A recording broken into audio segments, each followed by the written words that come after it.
2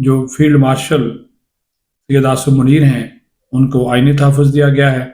تو اسی طرح مارشل آف دی ایئر اور ایڈمرل آف دی فلیٹ ان کو بھی آئینی تحفظ دیا گیا ہے، اور اس کے لیے ان کو ان عہدوں پر باضابطہ اب ترقی جو ہے وہ دی جائے گی، اور اس کے لیے قانون اور قواعد و ضوابط منظور کیے جائیں گے، جس کے تحت ان کی وردی اور مراعات سب تعیات ہوں گی۔ آرمی چیف، جس طرح میں نے کہا کہ آرمی ایکٹ میں جو ترامیم لائی جا رہی ہیں، اور اس میں ہو سکتا ہے کہ بعض فوجی افسران کی جو مدت ہے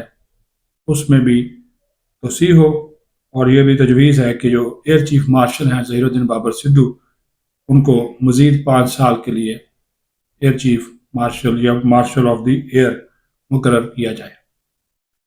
تاہم یہ سب چیزیں کیبنٹ میں جا رہی ہیں، حتمی منظوری اس کی کابینہ نے دینی ہے، اور جیسے ہی کابینہ ان کی منظوری دے گی، آج شام ہی قومی اسمبلی کا اجلاس ہے 4 بجے، ہو سکتا ہے کہ ان کو حکومت آج شام ہی قومی اسمبلی سے اور کل سینٹ سے ان کو پاس کروا لے، کیونکہ یہ ضروری ہے تاکہ اس کے اوپر پھر فوری طور پر عمل درآمد ہو، اور اس کے اوپر پھر تعیناتیوں کا سلسلہ بھی جو ہے وہ شروع ہو جائے۔ یہ ایسے ہی ہے جیسے جو وفاقی آئینی عدالت قائم کی جانی ہے، اس کے اوپر بھی تیزی سے کام جاری ہے۔ جیسے ہی آج سینٹ پاس کرے گی تو آئندہ 2 سے 4 دنوں میں وفاقی آئینی عدالت وجود میں آ جائے گی، اور اس کے ججز کا تقرر جو ہے وہ کر دیا جائے گا، اور اس کے لیے بھی قانون میں جو ہے وہ ترمیم کی جائے گی، جس کے تحت جو ہے وہ ججز کی تعداد کا تعین مجلس شورا یعنی کہ پارلیمنٹ کو اختیار دیا گیا ہے کہ وہ 5 جج ہوں گے، 7 ہوں گے، اس کا جو اختیار ہے مجلس شورا کو دیا گیا ہے۔ اب آ جائیں، تھوڑا سا میں آپ کو بتا دوں کہ جناب یہ جو قومی امن جرگہ ہوا خیبر پختونخوا میں، آپ نے اس جرگے کے حوالے سے چیزیں جو ہے وہ دیکھ ہی لیں، اس میں جو اعلامیہ ہے وہ بھی آپ کے سامنے آ چکا۔ دہشت گردی کی تو انہوں نے مذمت کی ہے، افغان پالیسی پر مشاورت کرنے کا مشورہ دیا گیا ہے، وفاقی حکومت کو تجارت کھولنے کا مطالبہ ہے، اور معدنیات منتقلی روکنے کے مطالبے بھی کیے گئے ہیں۔ لیکن جو وزیر اعلیٰ سہیل افریدی ہیں، شاید وہ ابھی اس سمجھ بوجھ کے نہیں ہیں، یا سمجھ بوجھ وہ اتنی نہیں رکھتے کہ فیصلے سوچ سمجھ کر سکیں۔ ایسا تاثر محسوس ہو رہا ہے کہ صوبہ جو ہے وہ وفاق سے دور ہو رہا ہے، اور ایک بغاوت کی بو آ رہی ہے کہ وفاق کا کوئی فیصلہ نہیں ماننا۔ اب دیکھیں کہ جج خیبر پختونخوا کی اسمبلی کے اندر یہ جرگہ مقرر کیا گیا، منعقد کیا گیا، اور جب یہ جرگہ منعقد کیا گیا، لوگوں کو بلایا گیا، تو اس میں کالعدم پی ٹی ایم پشتون تحفظ موومنٹ جو ہے اس کو بھی بلایا گیا۔ ان کے جو 2 لوگ تھے وہ قومی ترانے کے احترام میں کھڑے نہیں ہوئے، قومی ترانہ ہو رہا تھا، اور یہ 2 افراد پی ٹی ایم سے تعلق رکھنے والے اپنی نشستوں پر بیٹھے رہے، باقی تمام شرکا اٹھے۔ یہ پاکستان کا وجود تسلیم نہ کرنے کے مترادف ہے، یہ قومی ترانے کی توہین ہے، یہ قومی ترانے کی جو ہے بے حرمتی کے مترادف ہے، اور ان لوگوں کو بلانا یہ واضح کرتا ہے کہ جو ریاست دشمن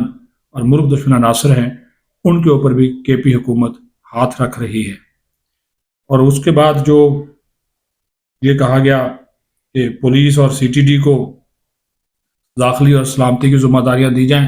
اگر وہ اس قابل ہوتے تو پھر فوج اور دیگر فورسز جو ہے وہ کیوں اس طرح آگے آتی ہے، اپنی جانوں کی قربانی جو ہے وہ پیش کرتی۔ اب یہ کہتے ہیں کہ غیر ضروری پوسٹیں ختم کی جائیں اور نیشنل ایکشن پلان مرتب کیا جائے۔ ٹھیک ہے جی، آپ کر لیں، نیشنل ایکشن پلان تو آلریڈی بنا ہوا ہے، اس کے اوپر عمل درآمد کا معاملہ ہے، فوج نے اپنے حصے کا کام کر دیا، اب جو ادارے ہیں انہوں نے اپنے حصے کا کام، سول ادارے جو ہیں انہوں نے اپنے حصے کا کام جو ہے وہ کرنا ہے۔ ابھی ایک اور چیز جو آپ کے نالج میں لانی ہے کہ سوشل میڈیا پر افغان طالبان رجیم اور ہندوتوا مل کر پاکستان کو حملے کی دھمکیاں دے رہے ہیں، اور اسلام کے لبادے میں چھپے چہرے، مکرو چہرے بے نقاب ہو رہے ہیں۔ ایک طرف ہمیں یہ شرعی قوانین، شریعت، اسلام اور پتہ نہیں کیا کچھ سکھاتے ہیں، پڑھاتے ہیں، دعوے کرتے ہیں، اور دوسری طرف اسی اسلام کی تعلیمات کی نفی کرتے ہوئے مودی کی گود میں جا بیٹھے ہیں، ہندتوا کی پالیسی اپنائے ہوئے ہیں، اور سوشل میڈیا کے اوپر افغان طالبان، اور یہ ان کے پیچھے انڈین ہیں۔ افغان طالبان کو اتنی اردو نہیں آتی جتنے وہ سوشل میڈیا اکاؤنٹس پہ لکھ رہے ہیں، ان کے پیچھے انڈین ہیں، جان بوجھ کر اس طرح کی حرکتیں کر رہے ہیں۔ اور آج کل افغان طالبان کو بہت پیار آ رہا ہے ان ہندوؤں کے ساتھ، مندر بنائے جا رہے ہیں، تجارت وہاں سے شروع کی جا رہی، تو کر لیں ہمارے ساتھ، وہ کریں، تجارت بند کر لیں، 100 بسم اللہ کریں، ہمیں تو خوشی ہوگی، جان چھوٹے گی۔ بہرحال یہ حالات ہیں، یہ واقعات ہیں جو کہ آپ کے ساتھ شیئر کرنے تھے اب تک کے لیے۔ باقی جس طرح میں نے کہا کہ یہ 200 روپیہ دے کر یہ جو حملہ آور تھا اسلام آباد کچہری کا، یہ پہنچا، اور جس نے اس کو پہنچایا کچہری، اس رائڈر کو گرفتار کر لیا گیا ہے۔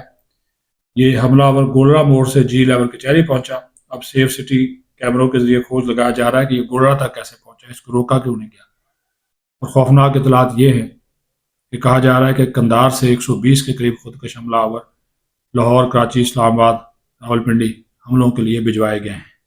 ایک افغان طالبان کی جانب سے۔ اب آپ یہ اندازہ کر رہے ہیں، یہ جویل چودھری کا انکشاف ہے، جو میں نے آپ کو انہوں نے ایک سوشل میڈیا